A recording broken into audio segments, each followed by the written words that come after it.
Hi my dear friends, hope you are all doing well. ഇന്ന് നമുക്ക് John Milton എഴുതിയ on his blindness എന്ന sonnet discuss ചെയ്യാം. അപ്പോൾ ഈ കവിതയ്ക്ക് മറ്റൊരു പേരായി അതിൻ്റെ ആദ്യ വരി ഉപയോഗിക്കപ്പെടുന്നു, അതായത് when I consider how my light is spend. അതുപോലെ സോണറ്റ് 19 എന്നും അറിയപ്പെടുന്നു. ഈ കവിത മിൽട്ടൺ 1650-കളിൽ സ്പെസിഫിക്കലി അറൗണ്ട് 1655 എഴുതിയതാണ്. അതുപോലെ ഈ കവിത 1678 വരെ പ്രസിദ്ധീകരിച്ചിരുന്നില്ല. അപ്പം നമ്മുടെ ടോപ്പിക്കിലോട്ട് പോവാം. When I consider how my light is spend before half my days in this dark world and wide. അപ്പം ഫസ്റ്റ് ലൈൻ നോക്കാം. When I consider how my light is spend. Spend എന്നുള്ളത് ഇവിടെ നഷ്ടപ്പെട്ടു എന്ന മീനിങ് വേണം എടുക്കാൻ. അപ്പോൾ ജോൺ മിൽട്ടൺ ഈ കവിത എഴുതിയത് അദ്ദേഹം അന്ധനായതിന് ശേഷമാണ്. അപ്പോൾ വെളിച്ചം, ലൈറ്റ് എന്നത് അദ്ദേഹത്തിൻ്റെ കാഴ്ച ശക്തിയാണ് സൂചിപ്പിക്കുന്നത് ഇവിടെ. അപ്പോൾ മിൽട്ടൺ മധ്യവയസ്സിൽ അന്ധനായി. അപ്പോൾ ഈ വരിയിൽ തൻ്റെ കാഴ്ചശക്തി എങ്ങനെ നഷ്ടപ്പെട്ടു എന്നതിനെക്കുറിച്ച് അദ്ദേഹം ദുഃഖത്തോടെ ചിന്തിക്കുന്നു. അപ്പോൾ അതുപോലെ രണ്ട് കാര്യങ്ങളിൽ മിൽട്ടൺ അസ്വസ്ഥനാണ്. കാരണം ഒന്ന് എന്താണെന്ന് ചോദിച്ചു കഴിഞ്ഞാൽ, തൻ്റെ ജീവിത ദൗത്യം അല്ലെങ്കിൽ ലക്ഷ്യം പൂർത്തിയാക്കുന്നതിന് മുമ്പ് അദ്ദേഹത്തിന് കാഴ്ച നഷ്ടപ്പെട്ടു. രണ്ടാമത്തത് ഗോഡ് സർവീസ്, അതായത് ദൈവത്തെ സേവിക്കുവാൻ തൻ്റെ കഴിവുകൾ ഇനി ഉപയോഗിക്കാൻ കഴിയില്ലെന്ന്, തൻ്റെ ടാലൻസ് യൂസ് ചെയ്യാൻ ഒക്കത്തില്ല എന്നുള്ളതിൽ അദ്ദേഹം ഭയപ്പെടുന്നു. Before half my days. അപ്പം ബിഫോർ ഹാഫ് മൈ ഡേയ്സ് എന്നുള്ളത് മധ്യവയസ്സിലെത്തുന്നതിന് മുമ്പ് കവിയുടെ കാഴ്ചശക്തി നഷ്ടപ്പെട്ടു. അത് മിൽട്ടൺ 40കളുടെ തുടക്കത്തിൽ പൂർണ്ണമായും അന്ധനായി. അപ്പോൾ തൻ്റെ ജീവിതത്തിലെ എയിം പൂർണ്ണമായും നേടുന്നതിന് മുമ്പ് കാഴ്ച നഷ്ടപ്പെട്ടതിൽ അദ്ദേഹം ദുഃഖിക്കുന്നു. In this dark world and wide. അപ്പം ലോകം അദ്ദേഹത്തിന് എന്തായിട്ട് തോന്നി? വിശാലവും ഇരുണ്ടതുമായി തോന്നി. അപ്പം ഈ ഇരുണ്ട ലോകം, ഇതിന് രണ്ടർത്ഥങ്ങളുണ്ട്. അത് ലിറ്ററൽ ഡാർക്ക്നെസ്, അതായത് എന്നതുകൊണ്ട് ബിക്കോസ് ഓഫ് ഹിസ് ബ്ലൈൻഡ്നെസ്, ഈ ഭൗതിക ലോകം അല്ലെങ്കിൽ ഫിസിക്കൽ വേൾഡ് കവിക്ക് ഇരുണ്ടതാണ്. അത് കഴിഞ്ഞ് അടുത്ത് എന്താണെന്ന് ചോദിച്ചു കഴിഞ്ഞാൽ മോറൽ ആൻഡ് സ്പിരിച്വൽ ഡാർക്ക്നെസ്, അതായത് നമ്മുടെ ഈ വേൾഡിൽ പാപം, സിൻ, ഇഗ്നറൻസ് ഇല്ലെങ്കിൽ പ്രയാസങ്ങൾ, ഹാർഡ്ഷിപ്പ് എല്ലാം കൊണ്ട് നിറഞ്ഞിരിക്കുന്നു. അപ്പം അദ്ദേഹം അനുഭവിക്കുന്ന നിരാശയുടെയും നഷ്ടത്തിൻ്റെയും ഇരുട്ടിനെ മെറ്റഫറിക്കലിയും ഇവിടെ സൂചിപ്പിക്കുന്നു.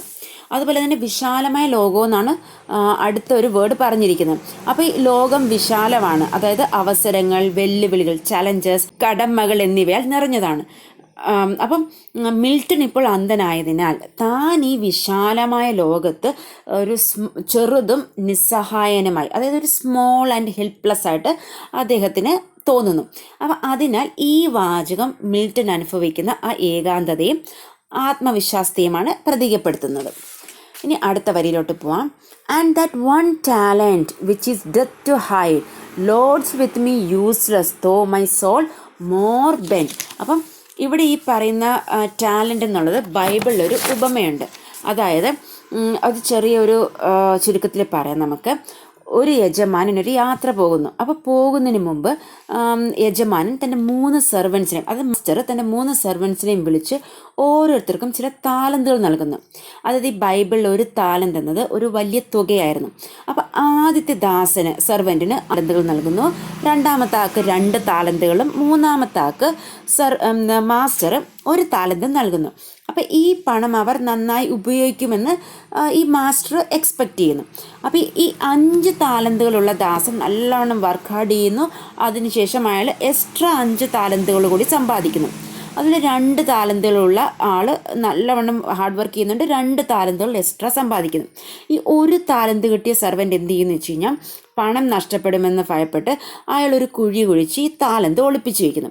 അപ്പോൾ യജമാനൻ മടങ്ങി തിരിച്ചു വരുമ്പോഴത്തേക്ക് വയസ്സായിട്ടുള്ള ജ്ഞാനികളായിട്ടുള്ള തൻ്റെ സെർവൻസിനെയും പ്രശംസിക്കുന്നു. അപ്പോൾ ഇതിൻ്റെ മോറൽ എന്താണെന്ന് ചോദിച്ചു കഴിഞ്ഞാൽ, ദൈവം എല്ലാവർക്കും ചില സമ്മാനങ്ങളോ കഴിവുകളോ അല്ലെങ്കിൽ അവസരങ്ങൾ, ടാലൻസും ഒക്കെ കൊടുക്കുന്നുണ്ട്. അപ്പോൾ ഈ സമ്മാനങ്ങൾ നാം വിവേകത്തോടെയും നല്ല ഫലപ്രദമായും ഉപയോഗിക്കുമെന്ന് പ്രതീക്ഷിക്കുന്നു ദൈവം. അപ്പം നമ്മുടെ കഴിവുകൾ പാഴാക്കുകയോ മറയ്ക്കുകയോ ചെയ്യുന്നത് തെറ്റാണ് എന്നതാണ് ഇതിൻ്റെ മോറൽ. അപ്പം ഇവിടെ one talent which is death to hide എന്ന് കവി എന്തുകൊണ്ട് പറയുന്നതെന്ന് വെച്ച് കഴിഞ്ഞാൽ, കവി പറയുന്നത് ദൈവം എനിക്കൊരു പ്രത്യേക കഴിവ് നൽകിയിട്ടുണ്ട്. അപ്പം നമ്മുടെ കവിക്ക് എന്താണ്? നല്ല കവിത എഴുതാനുള്ള കഴിവ്. അപ്പം ആ കവിത എഴുതാനുള്ള കഴിവ് ഉപയോഗിക്കാതിരിക്കുകയോ യൂസ് ചെയ്യാതിരിക്കുകയോ ചെയ്യുന്നത് പാപകരമോ ഇല്ല ശിക്ഷാർഹമോ ആണെന്ന് കവി ഇവിടെ ഭയപ്പെടുന്നു. അതാണ് ഇവിടെ പറയുന്നത് അതായത് അന്ധത മൂലം താൻ ബ്ലൈൻഡായി, അപ്പോൾ എഴുതാൻ കഴിയാത്തതിനാൽ തനിക്ക് അനുഭവപ്പെടുന്ന ആ ആഴത്തിലുള്ള നഷ്ടബോധവും നിരാശയും പ്രകടിപ്പിക്കാനാണ് മിൽട്ടൺ ഇവിടെ ഈ ഒരു വാചകം ഡെത്ത് ടു ഹൈഡ് എന്നുള്ളത്. ഓക്കെ, അപ്പോൾ തൻ്റെ കാവ്യാത്മകമായ കഴിവ് ഉപയോഗിക്കാൻ കഴിയാത്തത് ഒരു തരം സ്പിരിച്വൽ ഡെത്ത്, ഒരു ആത്മീയ മരണമാണ് എന്ന് അദ്ദേഹം കരുതുന്നു. Lodged with me useless, though my soul more bent to serve there with my Maker and present my true account, lest he returning chide എന്ന് വെച്ച് കഴിഞ്ഞാൽ സ്കോൾഡ്. അപ്പോൾ ഇവിടെ എന്താ പറയുന്നത്? തനിക്ക് ദൈവത്തെ സേവിക്കാൻ ശക്തമായ ആഗ്രഹമുണ്ടെങ്കിലും തൻ്റെ കഴിവ് ഇപ്പോൾ തൻ്റെ അന്ധത കാരണം ഉപയോഗശൂന്യമാണ്. അപ്പോൾ കവിക്ക് തൻ്റെ എഴുതുന്ന വൈദഗ്ധ്യം, ആ റൈറ്റിംഗ് സ്കിൽ ഉപയോഗിച്ച് ദൈവത്തെ സേവിക്കാനും ഒരു ഫോം ഓഫ് ഡിവോഷൻ, ഒരു ഭക്തി രൂപമായി തൻ്റെ കൃതി സമർപ്പിക്കാനും ആഗ്രഹിക്കുന്നു. പക്ഷേ എന്താ പറയുന്നതെന്ന് വെച്ച് കഴിഞ്ഞാൽ, when God returns to judge, ദൈവം വിധിക്കാൻ ഇറങ്ങി വരുമ്പോൾ അല്ലെങ്കിൽ മടങ്ങി വരുമ്പോൾ തൻ്റെ കഴിവുകൾ ശരിയായി ഉപയോഗിക്കാത്തതിന് കവിയെ ദൈവം ശകാരിച്ചേക്കും, സ്കോൾഡ് ചെയ്തേക്കാമെന്ന് കവി ഭയപ്പെടുന്നു. കാരണം തൻ്റെ ടാലൻസ് പ്രോപ്പർലി യൂസ് ചെയ്യാൻ ഒക്കാതെ പോകുന്നതുകൊണ്ട്. Doth God exact day labour light denied? അപ്പോൾ ഇതൊരു റെറ്ററിക്കൽ ക്വസ്റ്റ്യൻ ആണ്. അതായത് അന്ധനായ ഒരാളിൽ നിന്ന് ദൈവം കഠിനാധ്വാനം ആവശ്യപ്പെടുന്നുണ്ടോ? ഈ ലൈറ്റ് എന്ന് ഇവിടെ ഉദ്ദേശിക്കുന്ന കാഴ്ചയാണ്. അപ്പം വെളിച്ചം നിഷേധിച്ചു. അപ്പം ദൈവം എൻ്റെ കാഴ്ച എടുത്തു കളഞ്ഞെങ്കിലും തനിക്ക് കാഴ്ചശക്തി ഇല്ലെങ്കിലും താൻ ദൈവം വേണ്ടി സെർവ് ചെയ്യുന്നത് അല്ലെങ്കിൽ സേവിക്കുന്നത് തുടരണമെന്ന് ദൈവം പ്രതീക്ഷിക്കുന്നുണ്ടോ എന്ന് കവി ഇവിടെ ഒരു റെറ്ററിക്കൽ ക്വസ്റ്റ്യൻ ചോദിക്കുകയാണ്. അപ്പം അടുത്ത ലൈനിൽ നോക്കിയും, I fondly ask but patience to prevent. Fondly എന്ന് വെച്ചാൽ ഫൂളിഷ്ലി, ഞാൻ ഒരു ക്വസ്റ്റ്യൻ ഫൂളിഷ്ലി ചോദിച്ചു, ബട്ട് പേഷ്യൻസ് ടു പ്രിവെൻറ്റ്. അപ്പം പേഷ്യൻസ് എന്ന് പറഞ്ഞാൽ ക്ഷമ. അപ്പോൾ ക്ഷമ എന്താ ചെയ്തത്? പേഷ്യൻസ് അവനെ സൗമ്യമായി, അതായത് കവിയെ സൗമ്യമായി തടയുകയും ദൈവത്തിൻ്റെ വഴിയെ സംശയിക്കരുതെന്ന് മനസ്സിലാക്കാൻ സഹായിക്കുകയും ചെയ്തു എന്ന് കവി പറയുന്നു. അപ്പം മിൽട്ടൺ പരാതിപ്പെടാനോ ചോദ്യം ചെയ്യാനോ കഴിയുന്നതിന് മുമ്പ് തന്നെ ക്ഷമയെന്ന് ഇവിടെ റെപ്രസെൻ്റ് ചെയ്യുന്നത് വിസ്ഡം അല്ലെങ്കിൽ അക്സെപ്റ്റൻസിനെയാണ്. അപ്പോൾ കവിയുടെ മനസ്സിനെ ശാന്തമാക്കുകയും അതുപോലെ തന്നെ ദൈവത്തിൻ്റെ നീതിയെക്കുറിച്ച് തെറ്റായി ചിന്തിക്കുന്നതിൽ നിന്ന് കവിയെ ക്ഷമ തടയുകയും ചെയ്തു. That murmur soon replies, God doth not need either man's work or his own gifts. അപ്പം സൂൺ റിപ്ലേസ്, അത് ഉടൻ മറുപടി നൽകുന്നു. അപ്പം മർമർ എന്നത് മിൽട്ടൻ്റെ തന്നെ inner voice of frustration or ഡൗട്ടിനെയാണ് റെഫർ ചെയ്യുന്നത്. അപ്പം സംശയം വളരുന്നതിന് മുമ്പ് തന്നെ സൂൺ റിപ്ലൈ ചെയ്തു, ഉടൻ മറുപടി നൽകി. പേഷ്യൻസ് കവിയോട് സംസാരിക്കുന്നു, അതുപോലെ ആശ്വാസവും അതുപോലെ നമ്മുടെ കവിക്ക് ജ്ഞാനവും പകർന്നു നൽകുന്നു. അതായത് എന്താ പറയുന്നത്? ദൈവത്തിന് മനുഷ്യൻ്റെ പ്രവൃത്തിയോ ഇല്ലെങ്കിൽ ദാനങ്ങളോ ആവശ്യമില്ല. അത് ദൈവം മനുഷ്യ അധ്വാനമോ അവൻ തന്നെ ആളുകൾക്ക് നൽകിയ കഴിവുകളുടെ ദാനങ്ങളുടെ ഉപയോഗമോ ആവശ്യപ്പെടുന്നില്ല. അതായത് ദൈവത്തിൻ്റെ മഹത്വവും ഉദ്ദേശവും മനുഷ്യൻ്റെ പ്രയത്നത്തെ ആശ്രയിച്ചല്ലെന്ന് കവി ഇവിടെ മനസ്സിലാക്കുന്നു. ദൈവം സർവശക്തനാണെന്നും കവിക്ക് പേഷ്യൻസ് അത് മനസ്സിലാക്കി കൊടുക്കുന്നു. Bear his mild yoke they serve him best. അപ്പോൾ ഈ ബെയർ എന്ന് വെച്ച് കഴിഞ്ഞാൽ ടു ക്യാരി ഇല്ലെങ്കിൽ എൻഡ്യൂർ, സഹിക്കുക. അപ്പോൾ മൈൽഡ് എന്ന് വെച്ചാൽ മൃദുവായ. അപ്പോൾ ഈ യോക്ക് എന്ന് പറഞ്ഞു കഴിഞ്ഞാൽ ഈ കാളകൾ പോലുള്ള ഈ പശുക്കളെ ചേർത്ത് കെട്ടി കൃഷിക്കോ ഇല്ലെങ്കിൽ വണ്ടി വലിക്കാനോ ഉപയോഗിക്കുന്ന മരക്കട്ടയാണ്. അതായത് കാളകളുടെ കഴുത്തിന് മേൽ വെച്ച് കെട്ടുന്ന ആ മരച്ചട്ട. അപ്പോൾ ദൈവം നമുക്ക് തന്നിരിക്കുന്ന ഉത്തരവാദിത്തങ്ങളെയോ ബുദ്ധിമുട്ടുകളെയാണ് ഇവിടെ ഈ നുകം യോക്ക് എന്നുള്ളതുകൊണ്ട് പ്രതീകപ്പെടുത്തുന്നത്. അതായത് ദൈവത്തിൻ്റെ മൃദുവായ യോക്ക് എന്നതുകൊണ്ട് പ്രതീകപ്പെടുത്തുന്നത്. അപ്പോൾ പരാതിയില്ലാതെ നാം അവയെ സഹിക്കുകയാണെങ്കിൽ നാം യഥാർത്ഥത്തിൽ അവനെ സേവിക്കുകയാണ്, അത് ദൈവത്തെ സേവിക്കുകയാണ്. അപ്പോൾ ദൈവം നമ്മിൽ ഏൽപ്പിച്ചിട്ടുള്ള ചുമതലകൾ സഹനത്തോടെ അനുസരിച്ചാൽ അതാണ് ഉത്തമ സേവനം. അതാണ് bear his mild yoke they serve him എന്ന് വെച്ച് കഴിഞ്ഞാൽ ഗോഡാണ്. Okay, they serve him best. His state is kingly, thousands at his bidding speed. എന്താ പറയുന്നത്? മിൽട്ടൺ ദൈവത്തിൻ്റെ സ്ഥാനത്തെ ഒരു ശക്തനായ രാജാവിൻ്റെ സ്ഥാനവുമായി താരതമ്യം ചെയ്യുന്നു.